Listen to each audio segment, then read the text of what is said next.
La voz de los protagonistas. Contacto telefónico. Así es, contacto telefónico que establecemos con Gerardo Hernández González, periodista, director de Espacio 4, con quien vamos a conversar sobre la labor de la Auditoría Superior del Estado de Coahuila y sobre la deuda de la entidad. Gerardo, muchas gracias por estar con nosotros en Contextos, por tomarnos la llamada y por platicar de estos temas. Finalmente, durante el fin de semana, pues hubo una arremetida contra la Auditoría Superior del Estado por parte de los diputados de oposición, específicamente del líder de la bancada panista Jesús de León, que lamentó que no haya castigo a quienes participaron en el pago a empresas inexistentes, refiriéndonos al tema de las empresas fantasma, y también que no es un organismo autónomo, señaló, autónomo que no depende del poder legislativo, sino depende del poder ejecutivo, y que debe de esperar la orden del Congreso local para comparecer. Esto, entre otras cosas, fue lo que señaló Jesús de León Tello. Gerardo, bienvenido. Buenos días. Gracias por estar. Juan Ceballos, Marcela Pámanes, te saludamos. Marcela, buenos días a ti, a Juan, a todo el auditorio. Gracias por la invitación. Y efectivamente existe un clamor nacional contra la corrupción que se da en Coahuila, en Veracruz, de extremo a extremo del país. La corrupción incluso ya figura en las encuestas nacionales como el principal problema señalado por la sociedad, y es que en este sexenio particularmente hemos visto casos escandalosos en los que no ha habido ninguna sanción, ninguna repercusión, ninguna consecuencia.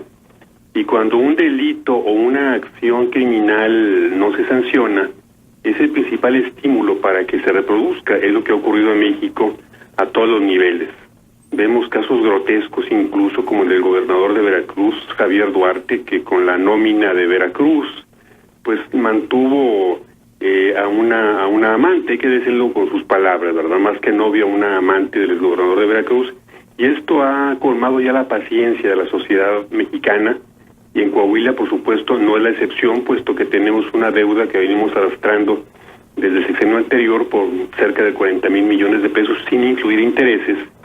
Y esto genera una reacción de grupos nacionales. En La Laguna fue el germen, fue la semilla de esta alianza contra la corrupción, que justamente pide a las autoridades, al Congreso local, al gobierno de Coahuila, un sistema estatal anticorrupción realmente autónomo, que no dependa del gobernador, sino que ejerza sus funciones con libertad, que no esté sometido a los intereses de un partido político o de un gobierno. El presidente Peña propuso desde el principio de la administración justamente un sistema nacional anticorrupción. Estamos ya a menos de un año de las elecciones y este sistema nacional anticorrupción aún no funciona.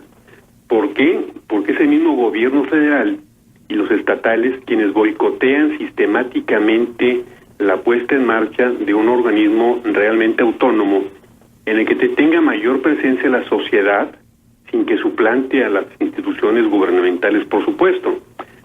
En el caso de Coahuila, efectivamente ha habido una escalada, una embestida fuerte, como lo menciona Marcela, contra la Auditoría Superior del Estado. La auditoría depende del Congreso, no depende del gobernador. Incluso el Congreso designa al auditor superior. Si quisiéramos los coahuilenses, los mexicanos, que así como ocurre cotidianamente contra cualquier ciudadano, sin influencias políticas, sin poder económico, al cual se le aplica con rigor la ley, igualmente se procediera contra las autoridades municipales, estatales, federales que incurren en ilícitos. No hay mayor delito que sustraer del erario público recursos, porque no son ni del alcalde, ni del gobernador, ni del presidente de la República. Se obtienen de la contribución del empleado más modesto hasta el empresario más encumbrado. Es decir, se le roba al país. Y sin embargo, no son en muchos casos delitos graves. Y por eso tenemos a tanto político que se enriquece en plazos muy cortos, mientras la población del país se empobrece de una manera acelerada. Quisiéramos efectivamente que en Coahuila y en el país la Auditoría Superior del Estado, en el caso nuestro, y la Superior de la Federación, en el caso nacional, aplicaran sanciones ejemplares por la menor falta hasta por la mayor, y dependiendo de la proporcionalidad, el castigo. Sin embargo, todavía las auditorías estatales y la nacional no tienen facultades de sanción. En el caso de la de Coahuila, existe una ley de rendición de cuentas y fiscalización superior del Estado, y el artículo 87 establece claramente que las atribuciones son de la auditoría fincar responsabilidades, pero no aplicar las sanciones. Hay un informe de que entre 2007 y 2013 la auditoría presentó alrededor de 100 denuncias ante la Procuraduría General de Justicia del Estado por un monto que rebasa los 8,000 millones de pesos. Incluso en el reporte de 2010 con respecto a la deuda pública, se presentó una denuncia ante la Procuraduría por contratación irregular de deuda pública, y también por la omisión de registros contables con relación a la contratación de empréstitos, también omisiones en la contratación de deuda pública por montos superiores a los autorizados por el Congreso, desequilibrio presupuestal y falta de documentación. Revisando estos informes, vemos que en la mayor parte de los casos la Procuraduría determinó la no acción penal en contra de quienes resultaron responsables. En algunos casos la auditoría presentó inconformidades para que pudieran aplicarse realmente sanciones. Sin embargo, presentó el recurso de inconformidad. Sin embargo, el problema, más que localizarse en la auditoría en cuanto al castigo, se localiza en la Procuraduría. Y ahí volvemos al fondo del asunto. Hacen falta reformas que realmente le otorguen a las auditorías facultades de sanción. Vemos cómo la Auditoría Superior de la Federación estuvo alertando desde hace 3 o 4 años desviaciones por montos multimillonarios en Veracruz, presentó denuncias ante la PGR y nunca se aplicó ninguna sanción, nunca se investigó a Javier Duarte, por citar un solo caso, como tampoco se investigó a Humberto Moreira por el tema de la deuda pública. ¿Por qué se procede contra Javier Duarte? Simplemente porque hubo alternancia en Veracruz. Y el gobernador en funciones, Yunes, pues presentó denuncias tanto en la PGR como en la Procuraduría General de Justicia del Estado para que se procediera contra Javier Duarte. Lo mismo vimos en Chihuahua. La alternancia viene a sustituir, en este caso, lo que las procuradurías estatales y la General de la República no hacen, es decir, presentar denuncias contra gobernadores que evidentemente desviaron miles de millones de pesos. Si no ha habido alternancia en Veracruz o en Chihuahua o en Quintana Roo, Javier Duarte, César Duarte, Roberto Borge estarían tranquilamente paseándose por el país, como lo hacen muchos gobernadores que se han enriquecido obscenamente con cargo y en detrimento de la calidad de vida de millones de mexicanos. Entonces, lo que el Sistema Nacional Anticorrupción planteaba era justamente darle a las auditorías y establecer mecanismos de sanción efectivos para disuadir la comisión de estos delitos. Sin embargo, insisto, desde el propio gobierno federal y los estatales se boicotea el Sistema Nacional Anticorrupción, puesto que tendrían ahí sí consecuencias para los políticos, sean alcaldes, secretarios de Estado, directores, etcétera, sanciones ejemplares que los coloquen en la cárcel. Vemos ahora, por ejemplo, en Perú. En Perú el expresidente Ollanta Humala y su esposa están detenidos, acaban de terminar hace poco su función Ollanta Humala y está preso. Como está preso también en Perú Alberto Fujimori por más de 30 años de prisión por enriquecimiento, por asesinatos con escuadrones de la muerte, como está detenido en Guatemala Otto Pérez. México está muy rezagado en cuestión de aplicación de la justicia y máxime en el combate a la corrupción.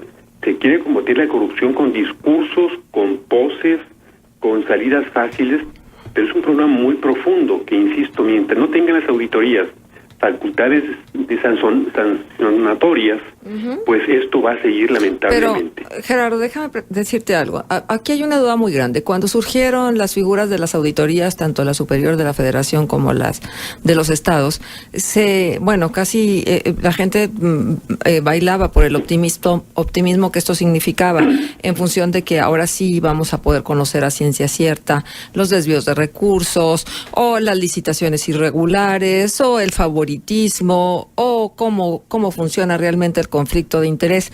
Pero la verdad de las cosas es que no se cumplió. Y entonces hay quienes dudan que realmente el Sistema Nacional Anticorrupción y luego los estatales vayan a poder hacer lo que tienen, porque en el fondo son los mismos políticos, las mismas maneras de hacer política las que están ahí metidas, con un factor extra ahora, que es la participación ciudadana. Pero, ¿cómo no creer en esto si la Auditoría Superior de la Federación interpuso ante la PGR, y te estoy hablando de una nota periodística del 2016, 270 denuncias penales por irregularidades en el ejercicio de los recursos federales por parte de los gobiernos de los estados durante los últimos 16 años, pero ninguna de ellas ha concluido hasta hoy en sanciones a los responsables? Y otro dato que nosotros hemos venido manejando a través de lo que informa México Evalúa, de lo que significa la deuda en el estado de Coahuila, y el dato que dice que la Auditoría Superior del Estado, en otra nota periodística, aplicó castigos de risa por presuntas irregularidades en el 2014. De hecho, la sanción más fuerte fue un día de suspensión a un funcionario. Entonces, con todo esto como antecedente, Gerardo, ¿realmente podemos confiar o es esperar demasiado del Sistema Nacional Anticorrupción?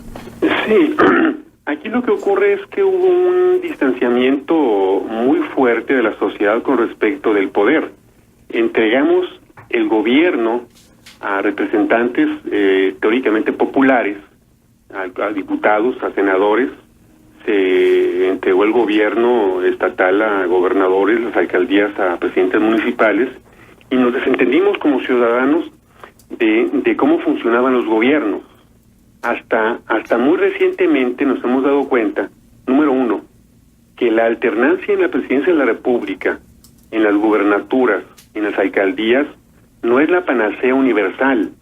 Mientras la sociedad no comprendamos que la democracia va más allá de las urnas y que exige de todos nosotros, individual y colectivamente, un compromiso permanente de vigilancia de los actores políticos, ellos van a seguir haciendo lo que quieren, como lo han hecho históricamente. Lo que ocurre en México es una gran debilidad institucional, y que los órganos de gobierno están secuestrados por los partidos políticos. En el Congreso de Coahuila actual, el PRI tiene una aplastante mayoría. Si el PRI quisiera, ya hubiera convocado al auditor superior para que platicara sobre el tema de las empresas fantasmas. Entonces se han pospuesto estas comparecencias de acuerdo a la coyuntura política, y la presión sube o baja de acuerdo también al termómetro político del Estado. Todo esto se inscribe en un proceso postelectoral en Coahuila que tiene todavía la duda de si habrá elecciones nuevas o no las habrá, dependiendo de lo que determine el Tribunal Electoral del Poder Judicial de la Federación. Entonces, insisto, la Auditoría Superior del Estado, de los estados y la federal, no tiene facultades de sanción de tipo penal. Entonces, eso le corresponde a las procuradurías. ¿Quién nombra al procurador? El gobernador. Entonces, ¿de quién depende el auditor? Del Congreso. Mientras haya estos desequilibrios en los congresos locales, como existe en el caso de Coahuila actualmente, entonces estos grupos actúan en defensa de gobiernos que han, en el caso de Coahuila, endeudado ostensiblemente a la entidad con más de 40,000 millones de pesos. De manera que lo que podemos esperar es que en la futura legislatura que asume el día 1 de enero próximo, ya pueda haber realmente una revisión más exhaustiva, tanto de la deuda pública, de las empresas fantasmas y de otros temas que han afectado tremendamente a la entidad. Pero mientras los poderes legislativos de los estados están dominados mayormente por un partido político, difícilmente se va a avanzar en la lucha contra la corrupción. Y también es importante que haya una mayor participación social en las elecciones, puesto que históricamente la elección de diputados es la más desaigrada que puede existir en México, cuando es el poder que justamente le da a la sociedad la posibilidad de un equilibrio contra el poder ejecutivo. En esas elecciones vimos cómo hubo una redistribución en el poder legislativo, cuando el PRI va a llegar en 2018, por primera vez en su historia, en 88 años, sin la mayoría en el Congreso. ¿Por qué hubo esta votación de esa manera? Porque concurrió la elección de diputado local con las de alcalde y la de gobernador. Cuando van diputados solos, Gerardo, regularmente hace cargo completo el PRI. Te interrumpo, Gerardo. Sí. Pues seguiremos platicando del tema en otro momento. Te agradecemos mucho que nos hayas tomado la llamada. Al contrario, muy buenos días. Hasta luego. Gracias. Gerardo Hernández estuvo con nosotros.